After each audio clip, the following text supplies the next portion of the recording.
Happy Thursday, folks. Hello.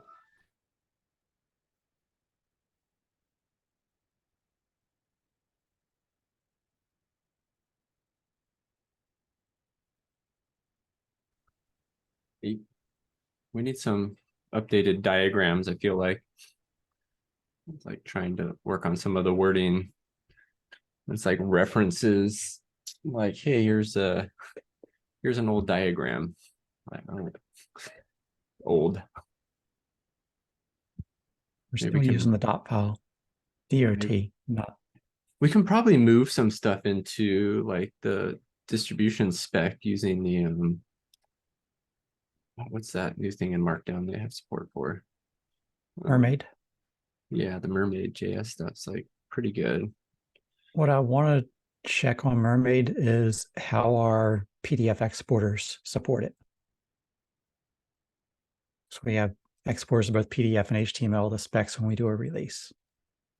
Yeah, well, we don't need to embed them necessarily, but like today it just kind of references, I don't know, does the where it says, hey, look at this diagram, does that get downloaded and put into like the PDF release? If it's an inline picture itself, it is.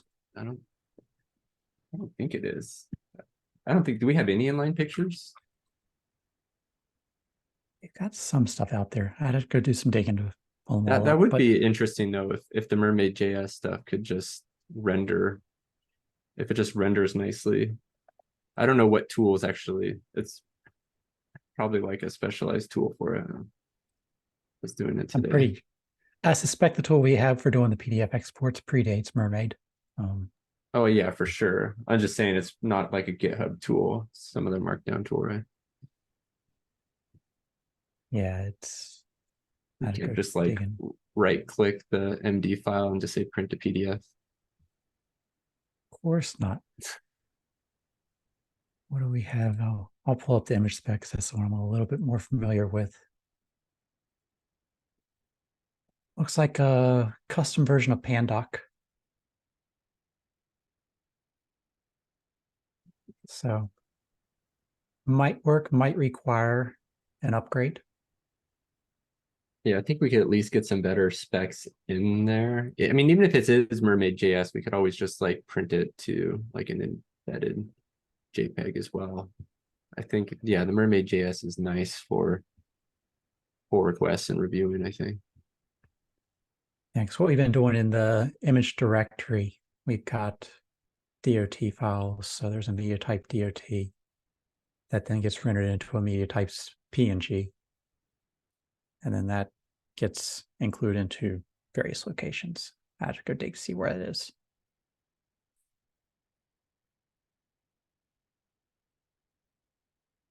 But then some of the others, they're old and I have no idea the source of them.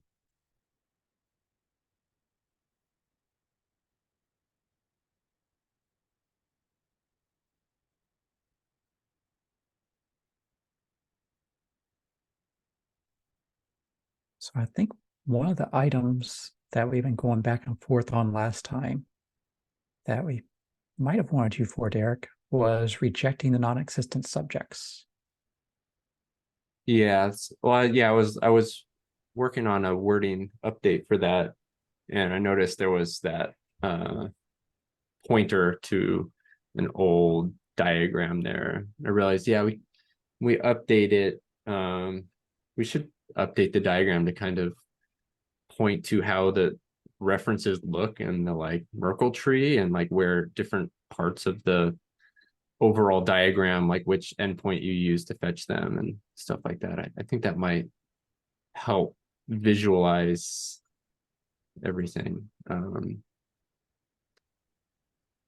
But yeah, I think get a pull request up for that. It's mostly just simplifying the language from my perspective, because I don't like exceptions. Like we have, you may do this, but in this one case, you must do this. I think it was fine. Just, yeah, you may do this. And, you know, we talked about the contributors guide and stuff for implementer's guide for talking about how to deal with situations like this. And I think that's a better place to add more language around it, that if you're trying to upload, say, a signature before a manifest, you may have to deal with this like blob not exists, and how would you handle that?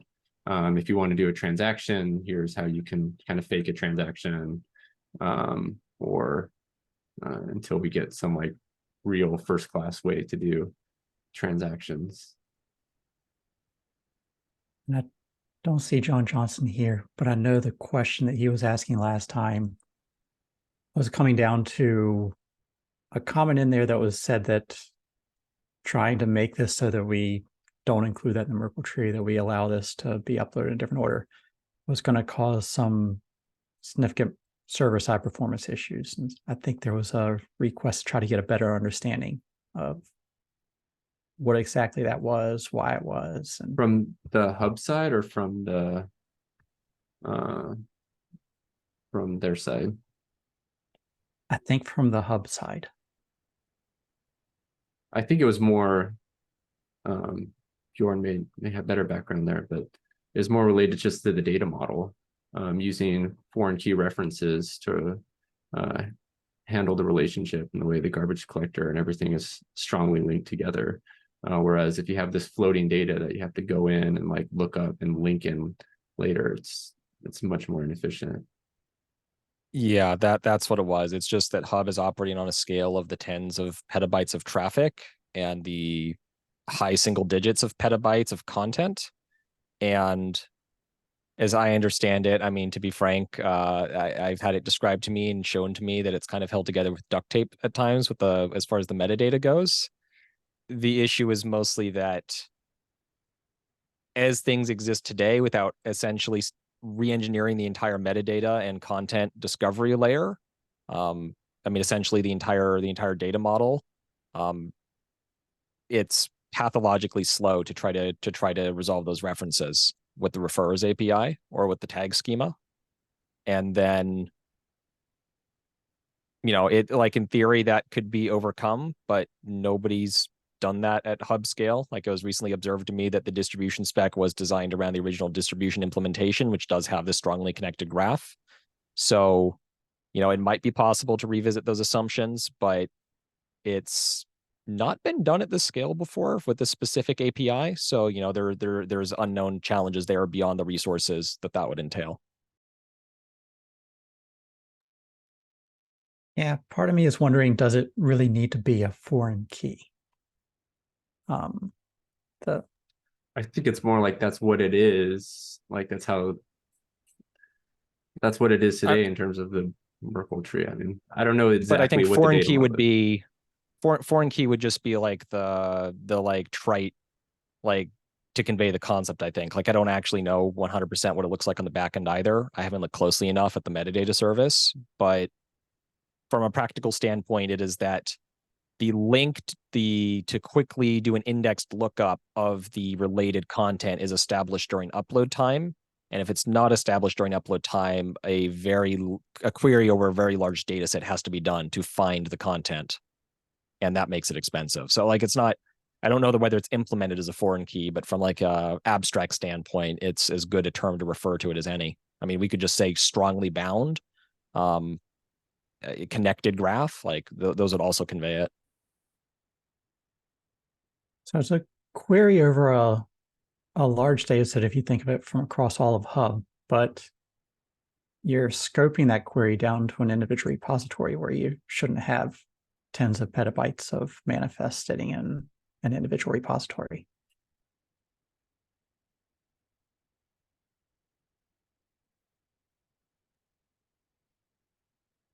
I would have to get back to you there. I mean, for what that is worth, I mean, I think it's, well, I guess first off, like, is it scoped to an individual repository? Because you can reference any content by digest. So, which is the entire conversation about, like, theoretically having content that's not even in the repository that is referenced as a subject. Like, we've had that conversation about like a sidecar registry that only holds the signatures. And this might come down to what other stuff you're doing with the refers API outside of what we defined in distribution, because in distribution, the refers listing is the only thing we've defined. And that just says you're given a digest. That digest may or may not exist, but you're given a digest and you use query and say, here are all the things that reference that digest. And then if you're trying to walk that, then the only thing you're querying at that point is to say, give me this digest within this repository. That should be something that's relatively quick because we do that every day. I mean, I think part of it is that Hub is not taking the assumption that you only ever refer to things inside the same repository. I would have to go back and verify like that. Like we're getting way too far into the weeds on implementation here, but my interpretation of the spec is that's a thing that can be done. And indeed, the entire conversation about sidecar registries is doing that, but to a more extreme degree, where you're not just in a different repository, but you're in a different registry altogether. The question for sorry. Oh, I was just going to say, but also like this is where I was chuckling a little bit as I was wrapping up the Slack conversation at the start here. I was just having a conversation actually with some of our Hub people on whether or not I could start pushing a data set that was 1 terabyte and constantly appended to Hub. Somewhat as a joke, somewhat as like a serious, like this could solve some technical problems for us if I start using the registry as storage for my arbitrary only ever appended to data set. There are some very idiosyncratic things apparently that exist. There are configs that are multiple gigabytes. There are layers that are the tens of gigabytes. There is, well, just on the discussion of the very weird things that exist on that registry and that we have to serve because of the social contract that was created. More or less, I got a very high level summary as I was being told, please don't do this. And I'm sure they could come up with really cursed examples if you're that interested as to like the challenges in terms of the content that Hub has to serve.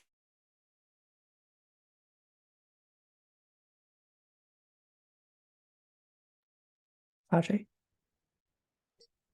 This is a new link altogether, right? Like it's to the fact that if you were to even implement a sidecar registry with only signatures, you would not have the image. The concept is that there is no reason for the image to exist at that point in time.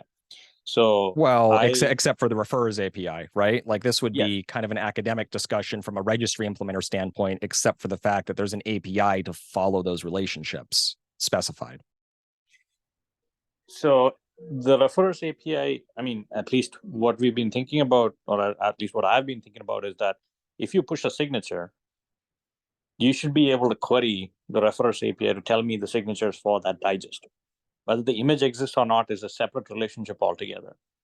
So if you are able to put a signature, that subject is the only aspect of it. It's almost like a layer, right? Like you could potentially push a layer in an upload ID, and you could query the upload ID for what is actually pushed.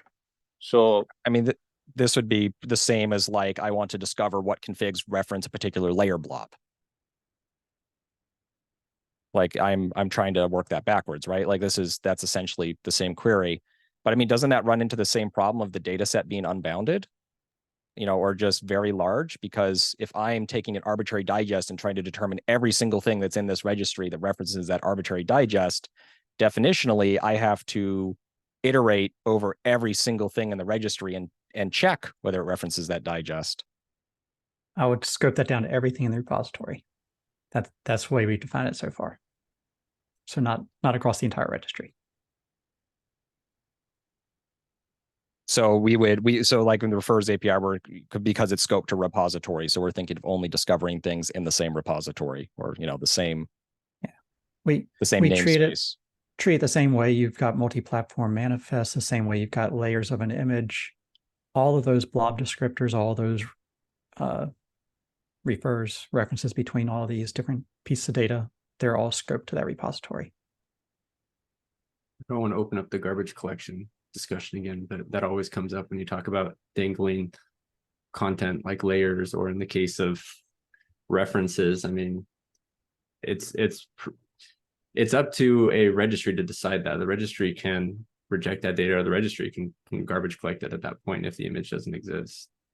Like that may be stuff that happens. Like, yeah, you could have a registry that's on the side, but then use a registry that's on the side. You don't even need to use the same registry, but I think that's up to the registry implementation to decide. The thing that, like, actually from carrying on from last week that I wanted to focus on was that there was an assertion that clients are losing something if we don't mandate that registries must accept dangling references in the subject of a manifest. Because previously clients could, if a registry, like previously clients could say push blobs before manifest, but that's not true, is my understanding today. It's that a registry may accept or may reject that situation. A registry may, or sorry, I inverted that. So it would be pushing the thing that references the blobs before you push the blobs. So today, if I was to push this to a V1 registry, it is supposed to ignore and not fail on any unknown fields inside of a manifest. And so the subject field would be unknown. So it's not supposed to do any kind of error or fail or anything else on that unknown field. And so if I push up an artifact that has that field in there, it should never be refused, according to the 1.0 spec.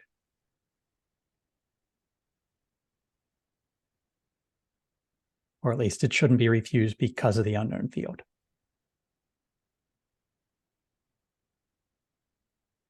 Well, I mean, I guess that my question there today would be like, if I have a subject field that's completely spurious, it's nonsense, wouldn't a conformant registry reject a nonsense reference in the subject field with OCI 1.1? But if it's OCI 1.0 compliant, it doesn't care about the contents of the subject field whatsoever.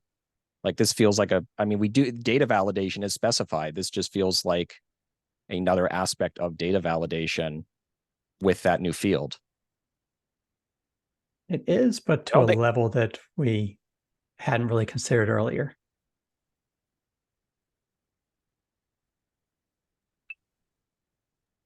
I think some history around this might help.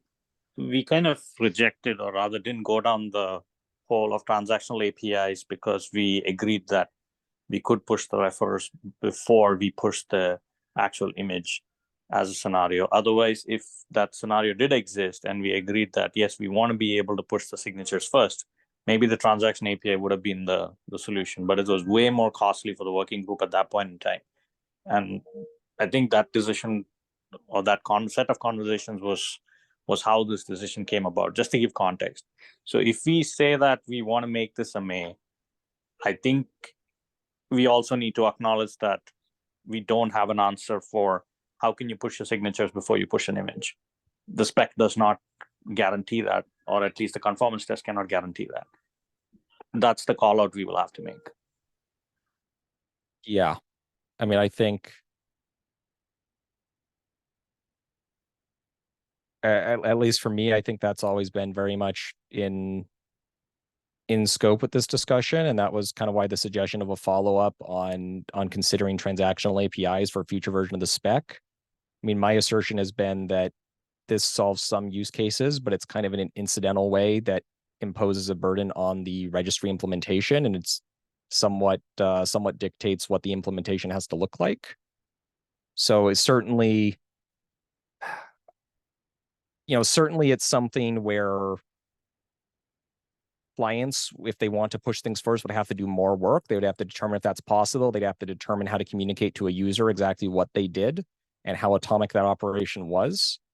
However, that's something that clients have had to do with the existing abstractions in the specification, like with the blobs and the config. You could push the config first. Now, maybe that's not something that people really wanted to do in practice to a registry if the registry accepted it, but the only thing that was guaranteed to work was if you push the blobs first.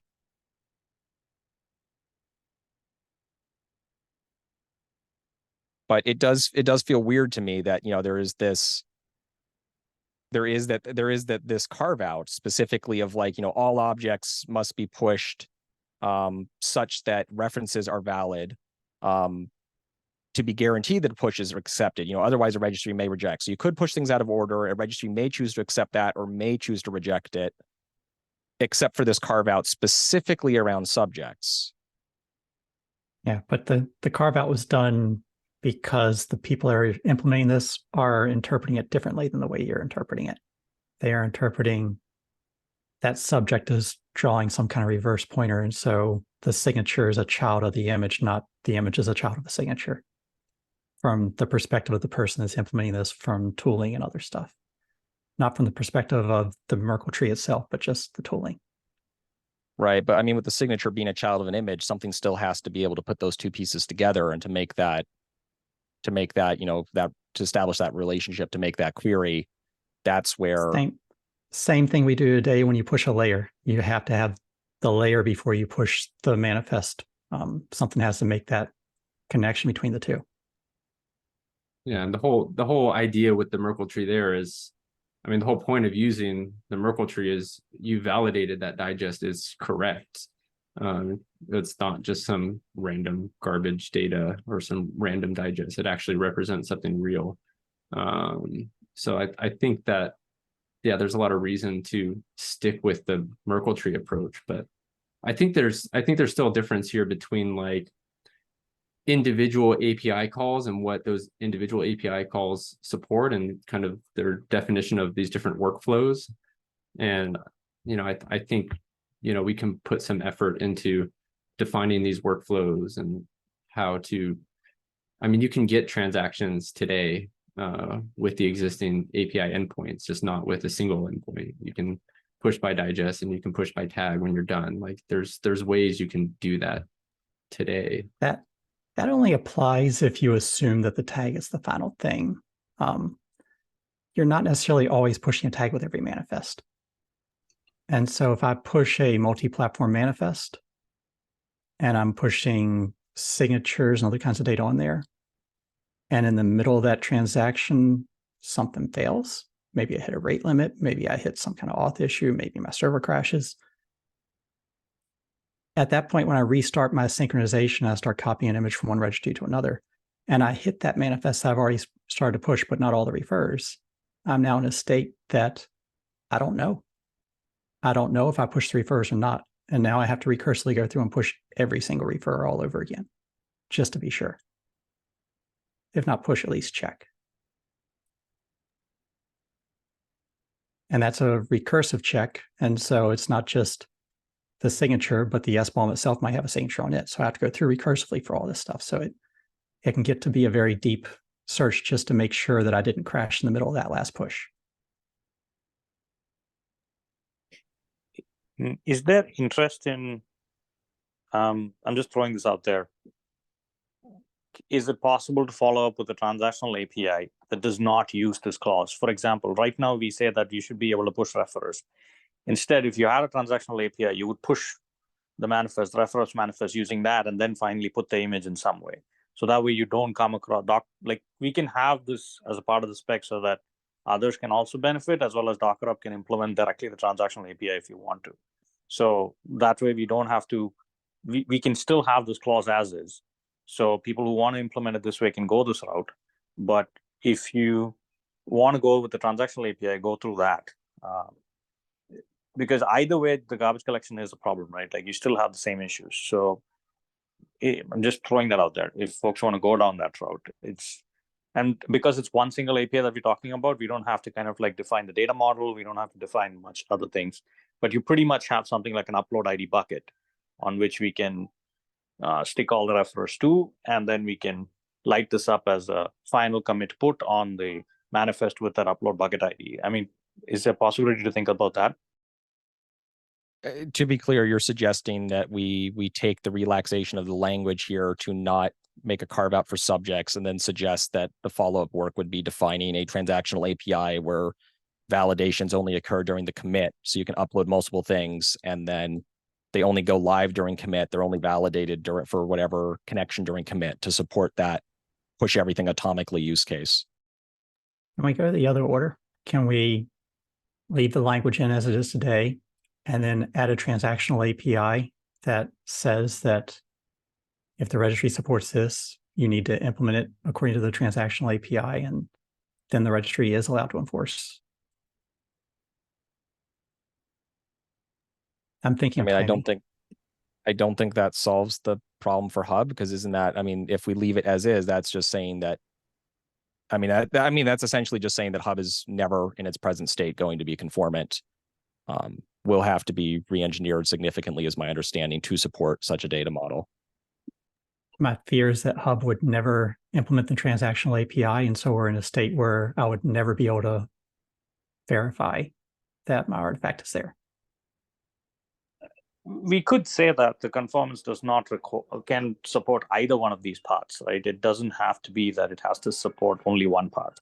But if you're using the subject push, I think if you're using the subject push directly, keeping the language as a must is probably okay. But if you don't support the subject push, then use the transactional API. But there is no in between. Is this suggesting that basically that 1.1 should be delayed in favor of adding an additional transactional interface as like expanding the scope? No, I'm saying that this would be additive on top, because you want to unblock this one specific implementation, right? Like none of these other, I mean, there's a bunch of people who are kind of like waiting for this to get released. So if you want to add something, it's okay to kind of unblock the 1.1 and let's do a 1.2 is what I would suggest. Right. That is what I would suggest as well. But I guess the bit I'm confused on is how does leaving the must accept as is, how does that unblock this particular implementation? I think the order we're looking at is leave the must and the future say must accept or use the transactional API. And so clients can go either direction there, but there needs to be a path for the client. I think we can just define a transactional API for, or how to use it transactionally. Like the case you were saying, the tag is normally the last thing used, and most, like for the common case, like the tag is enough to per signify manifest on a multi-platform image. No. When so though it wouldn't, I mean, when we're talking about kind of the reverse operation coming in through a poll, those operations come in through a tag. So when we're talking about like a push between one followed by a registry to poll, another, if I go from registry A to registry B, I'm halfway through copying the image. Once again, that's not like the super common like case. We use that all the time in official images. Everything we do is a copy from one repo to another, moving multi-platform images into a common spot in the library. But I'm saying it's not the common case that, like, yeah, that's a rename. But when we're talking about like the like I fetched a tag, or I say I resolved a tag from another repository, and now I switch repositories. Now I'm going to fetch the content from here. It's typically the best practice for running any large Kubernetes cluster that you run your own registry with all the images there. And you don't have external dependencies when you can avoid them. Yeah, but now, I mean, we're talking about the case of like, okay, I'm still using kind of pull by digest in that case. Like, so if you say the tag, to break the case down though, to break that case down, when you are doing a copy, so I want to get past the point that we agree that copying does happen between registries.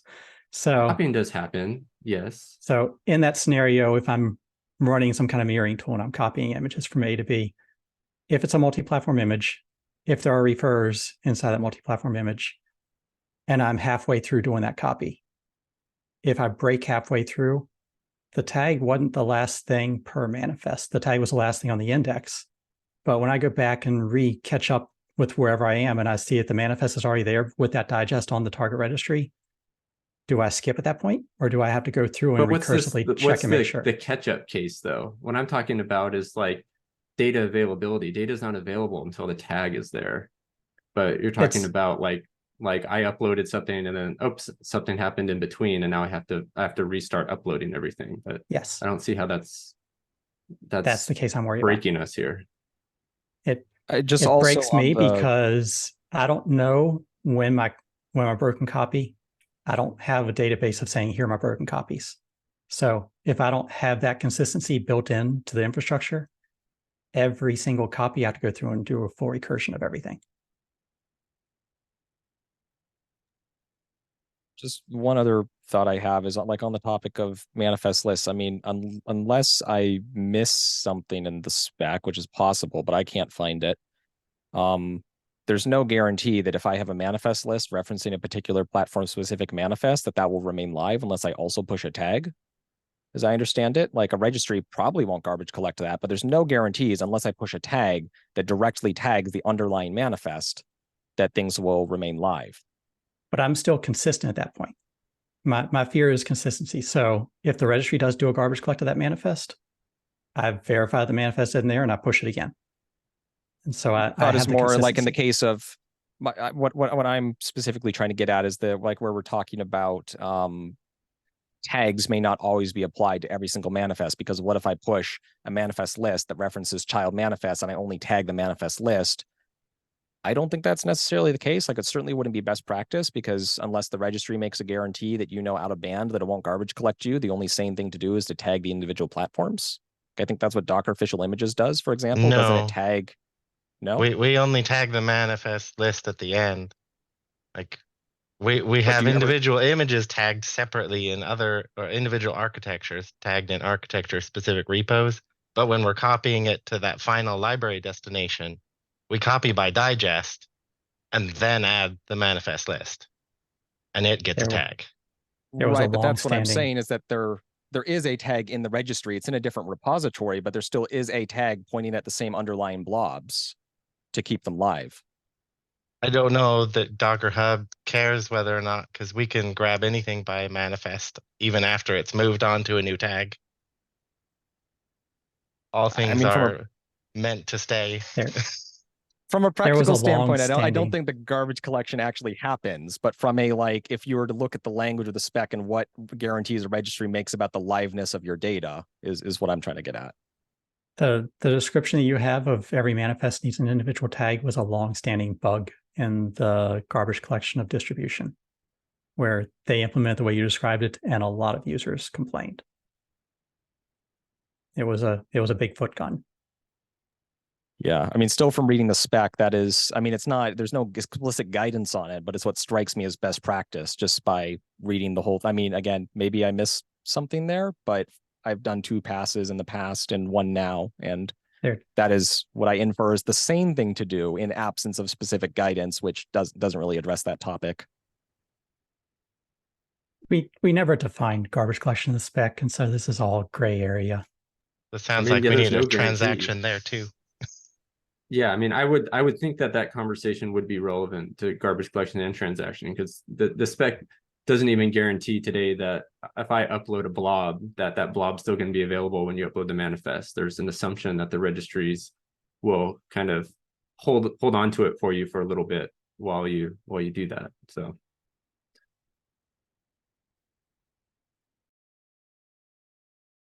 we don't have to spend all the time on this transaction or on this specific one, but Brandon, if you want to, yeah, I don't think I fully understand what you're trying to say. Maybe we can switch that to writing the upload case or the copying case. The biggest concern I have when I'm doing those copies is I want to get to the point that I can see that digest already on the target registry and know that object is there in its complete form, and I don't have to redo everything. And so I want to get this down to just a simple head request on this tag, head request on that tag. They both have the same digest. I'm done. I can skip all the other steps. And if we get there, I get very efficient in keeping 2 repositories. Head request on tag. If it matches, then it's good. But it's not. Well, but because the things, the referees may not be there because you've pushed the config, but the thing that refers to that config, or excuse me, that manifest is not present. But if you're not sure if the upload failed, I would assume you'd have to do a head request on all the refer manifests anyways to see if they're there. It comes down to, especially when you get past just the tag is the only thing in there.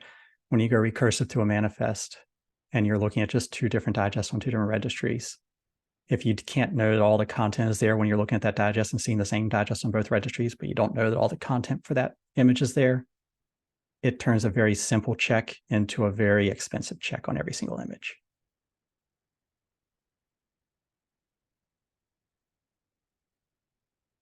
So my my goal, the reason I kind of draw a line on this one is that I know exactly how bad it is. And I'm trying to get the ORS team to see how bad it is too. But they still have some recursive catch up to do on their side. So I'm sneakily kind of poking them in certain directions to say, hey, you should fix this bug over here. And then hoping that I'll get them down the same path and they'll say, oh yeah, we agree with Brandon. There's a method to my madness, Ajay. Yeah, I'm really more concerned about relaxing the push signature requirement, because there are some workflows that are being discussed around that. And if we relax the must, then we can say that this will not work across 1.1 registries. We will have to do that. That's why I was pushing for the transactional API. And yes, maybe given the timeline of where it is, maybe we can try to get the transactional API quicker. I'm super interested in getting a transactional API. I know that John Johnson was also kind of like going on that road. So if you really want to do it that way and proceed with that, we should maybe consider 1.2. That's where my head is at right now, without relaxing the must, because those other workflows will probably be, we'll have to reword all that as well.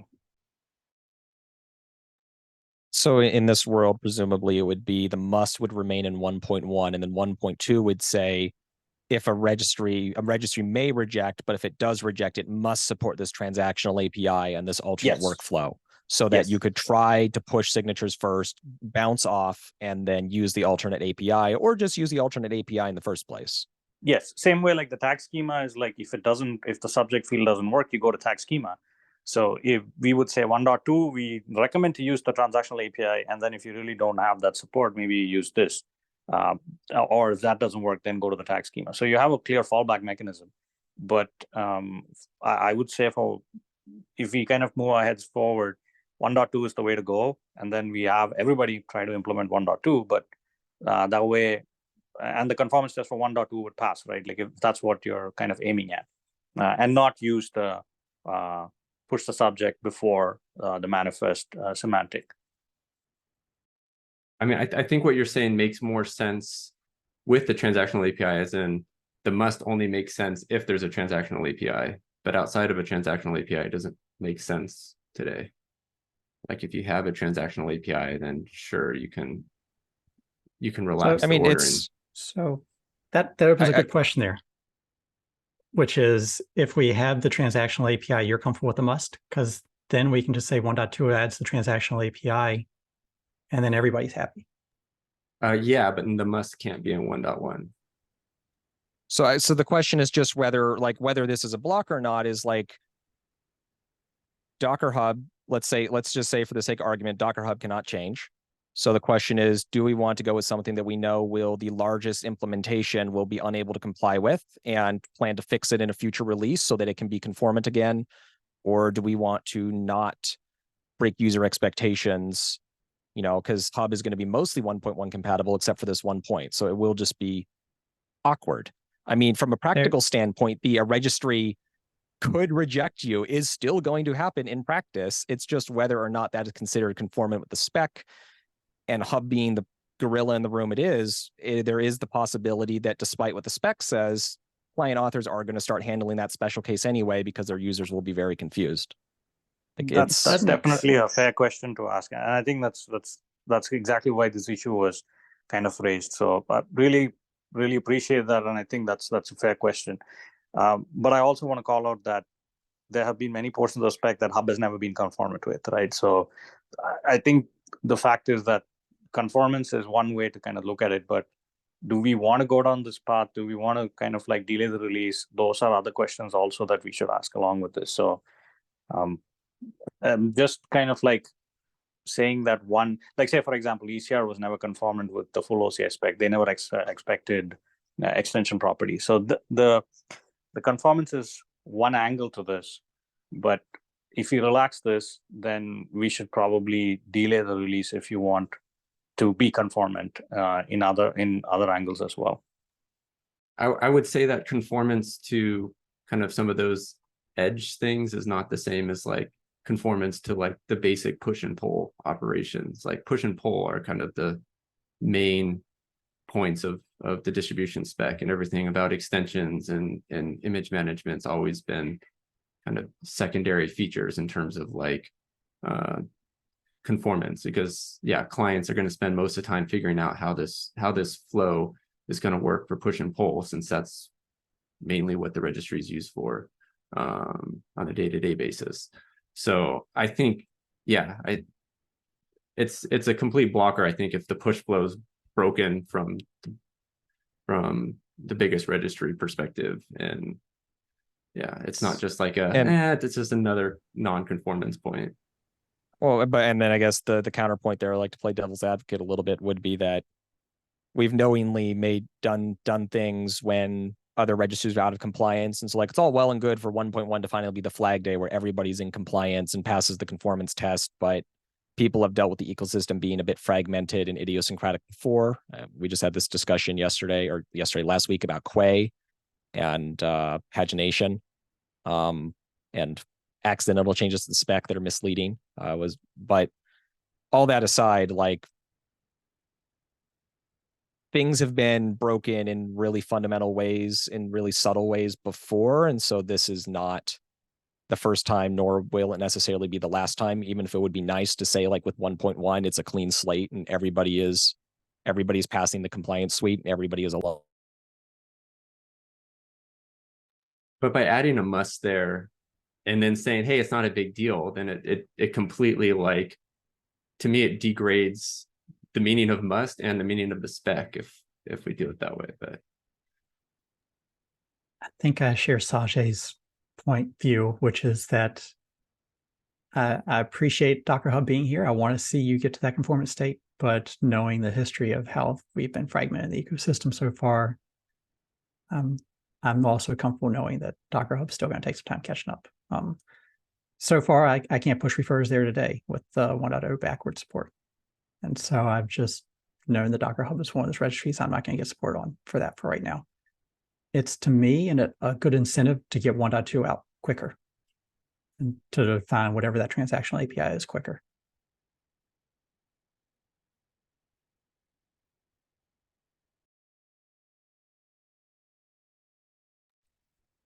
Or do you want to hold 1.1, put the transactional API in there, which would, I'm sure, ruffle a lot of feathers. But again, I'm just asking because I've been a part of the full working group conversations, and I know it's going to be almost a reset to some extent. We went through multiple of these, and I just want to be sensitive for the people who had come in for the call. They kind of like went away now, and we have to kind of get back people from ECR as well and ACR as well to kind of agree on this.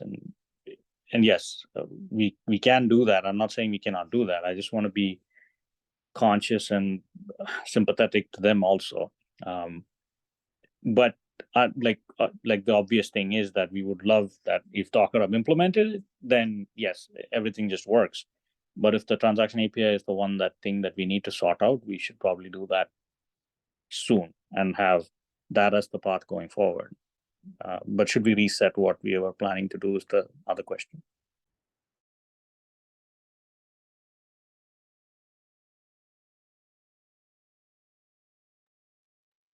It comes back to that, how much fragmentation are you willing to accept? Like, is a world where you're mostly compliant with 1.1 except for these couple gotchas, and some clients special case that and some don't, and there's like a list of known problematic registries, like, is that fine, or is that not tenable? No, I was looking at from a scenario standpoint, not at the 1.1, 1.2 standpoint. I just want to make sure that we can push the signatures before we push the manifest. The semantic versioning is honestly not something that I've really been hung upon. So I would say if you want to get it into 1.1, we should have that conversation. Or if you want to get into 1.2, we should have that conversation. But giving up the fact of being able to push the signature before the image is not something that anybody has discussed till now. I mean, I think the trick there is, like, when you say that, it's just like, well, if you try to get into 1.1, you, like you said, you blow up the current cycle, you drag things out. There's things that everybody is happy with that are ready to ship, you delay those. But the flip side is if you say it's going to go in 1.2 and you leave 1.1 as is with the current spec language, then you do have that fragmentation that we plan to fix at a later date. But at least for now, there is that aspect of fragmentation.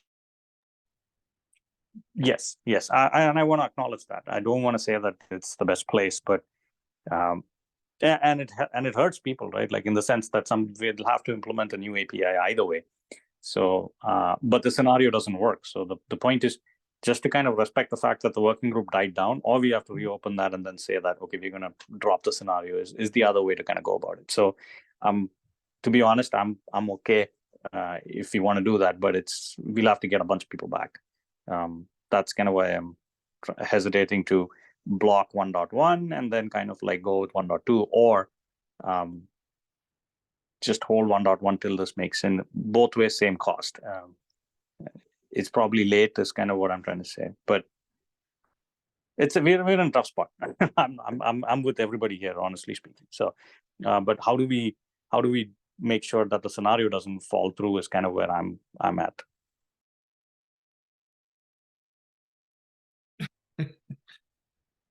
I think, we don't want to break registries. If we broke Quay before because of some pagination problem, I think, we should have worked that out a little bit better, Bjorn. This is not the intention, right? We're trying to put together a specification that works with all the registries. If there's an outlier, that's fine. But, distribution is being used by dozens of registries, right? It's not just Docker Hub. Okay. I got to say, ICR, yeah, you're going to break me. You're going to break me too. Not just Docker. Unless we make some major code changes, which we don't plan to do at this point in time.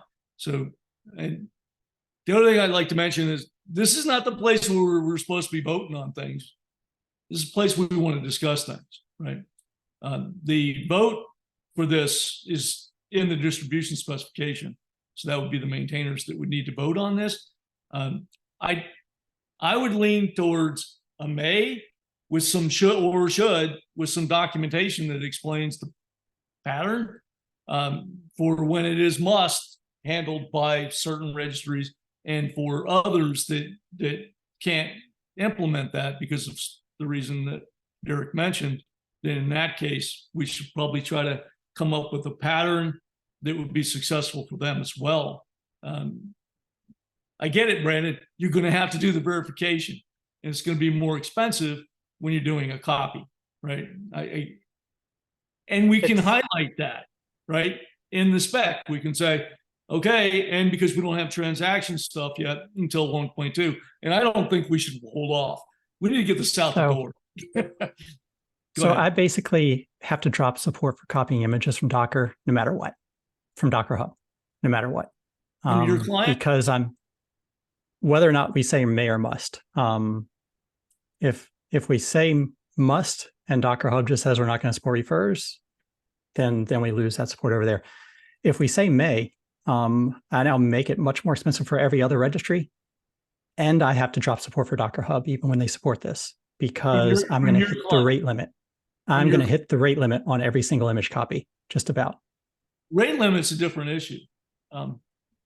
It is, but it basically means that every time I do a copy of a handful of images between registries, I'm going to hit that rate limit almost every single time because I'm querying for manifest unless you're logged every single image recursively every single time. Yeah. Or unless you're logged in or you're using a private version. Logged in just doubles it. It doesn't get rid of it. I'm still going to hit that. If you're running your own local registry, you won't have this problem. To copy from Docker Hub to my local registry, I have to copy the images. To keep those images in sync to see if I have a current image, I have to recursively walk every single image that I've copied. Right, and that's only on Docker Hub. If you were to use ICR, we don't have that rate restriction limit. You don't have the rate restriction, but it makes it much more. But it's based on much more expensive on ICR and every other registry to support Docker Hub, which I'm not going to support. Yeah. Okay. That's so put that in the spec, or in some kind of table in the conformance test that says, you know, Brandon's tools aren't going to use Docker Hub because it's too expensive. It turns it into a lose-lose for me, which is my concern. For you, right. So, but it's a lose-lose for anybody doing a copy. And it's a lose-lose from their perspective too. And that's where the specification can't be making, as Bjorn mentioned, that we're not supposed to be deciding who the winners and losers are in the spec war. We don't want this to be a spec war where people go off and fork, right? We're trying to come up with specifications that are successful for all of our members in OCI. Yep, but that's where the direction I'm trying to push is one where I might have to drop support for Docker Hub, but I get much better support for every other registry out there. And so I'm looking to try to have the greatest good for everybody. So the thing I want to point out again, I mean, I think that this is hopefully obvious, but it is just that, like, in this world where you upload the signatures first, right? That is not mandatory. So to say that, like, if I see the top level tag and I see the top level manifest, and I know if I see this tag in this manifest, all the content must be there, that is contingent on you having semi-external knowledge through some side channel. You have to know the practices of the person who uploaded that image. It is entirely possible that in this world where you just do head on the tag and you say, okay, here's the digest, I have this digest, ipso facto, I must have all the content. That's not true unless that digest never went live in absence of all the other things that reference it, the referees being there, and nothing is ever added later. It's treated as immutable. And that is, purely, that's not something that can be guaranteed on any technical level. That is purely a matter of social contract with whoever is producing that content. You can maybe enforce that in your own infrastructure where you're uploading things yourself, but then you can also, say out of band, like, do this fast copy optimization because I know that this registry must accept and not may accept. So it's almost just a different shade of the same thing. I understand what you're saying. That's why when I was talking to Brandon earlier on the original index stuff, I was hoping the platform index manifest will be where we actually can have links to, right, these additional signatures and other artifact files that are being, signed against the images within the image manifest index. I know it's different than what we built here, but that's why I was asking for that. Jordan, I completely agree with everything you just said. You're exactly right. I'm not gonna say anything otherwise than that. We're making the same point there.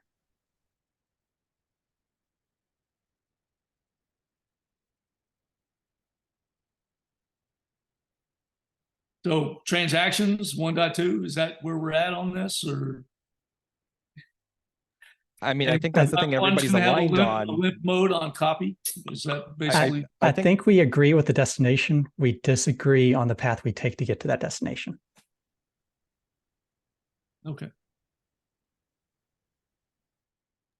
I think the Mike's point is up to the maintainers finally, right? Like, if you folks want to make that a should or a must or a may or whatever the language is, I would love to get the transaction API in to make sure that signatures or refers can be pushed before the image. That's a scenario I think is important. So again, it's definitely up to the group and the maintainers here. Yeah. I'm And so, fine with like, that. and my final thesis here is just basically that, like, I think that is an obvious and desirable use case to support, but it feels like by adding a must here, we're kind of trying to create it incidentally through what seems like something that's free in the spec, but may not in fact be free on the implementer side. And so if the goal is to, to support a robust workflow for uploading signatures first, I think that should be a first-class feature in the spec and should be well-defined and shouldn't be something that is somewhat incidental. I mean, this was added back in November, and, the discussion at the time was, I mean, I think a lot of people were out of town as best I can surmise. I don't know where I was, but, it was a situation of like, hey, this seems free and it would enable us to do this whole upload tags thing first. So what if we make this change and everybody's happy? And, the thing is just, it's not free. So in a world where this imposes a burden one way or another on a client or on a registry, it seems to me that really the issue here is that there just needs to be first-class support for what people actually want to achieve. And, a transactional API perhaps solves some of those other problems that aren't solved by this, where you need some more out of band information anyway. I think the cost that you're seeing is a cost that a lot of people haven't seen. And so that's where the difference of views came from.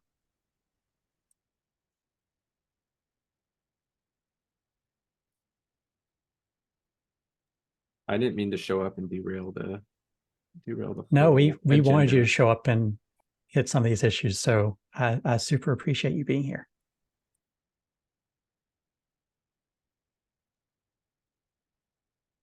Yeah, I'm glad to have these discussions. And yeah, for those who are newer to OCI, it's not new that this happens before every release. It's actually, I don't know if it's by design, but it almost seems like it's by design that only when you threaten to release something that discussions actually happen. I mean, I think we tried to solve that with the working group, but the working group had the same problem where nobody went and implemented it because there was no impending release. Well, and Brandon has been specifically blocking this release for 6 weeks exactly so that these discussions could happen. Like, Evil genius plans at work here. Yep. Good job.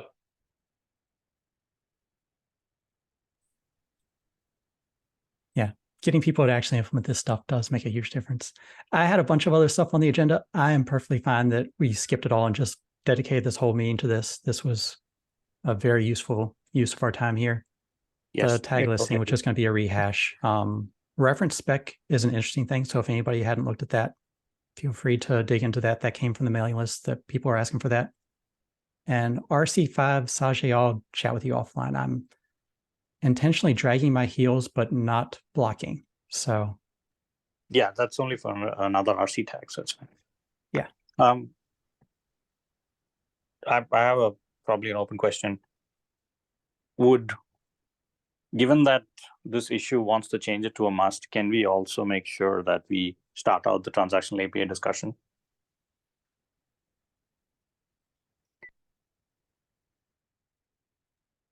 I'd love to start the discussion.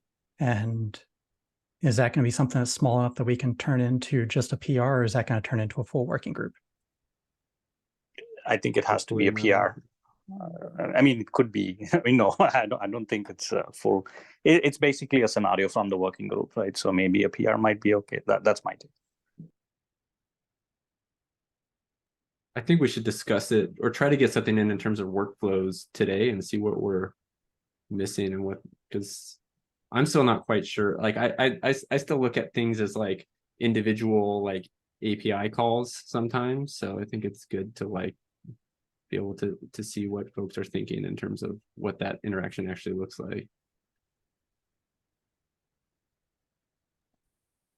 So maybe start with an open issue, have people brainstorm on the issue, and then see if we can turn that into a PR.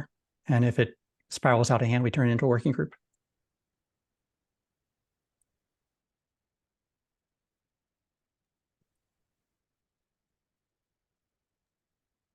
Oh, well, thanks for coming, everybody.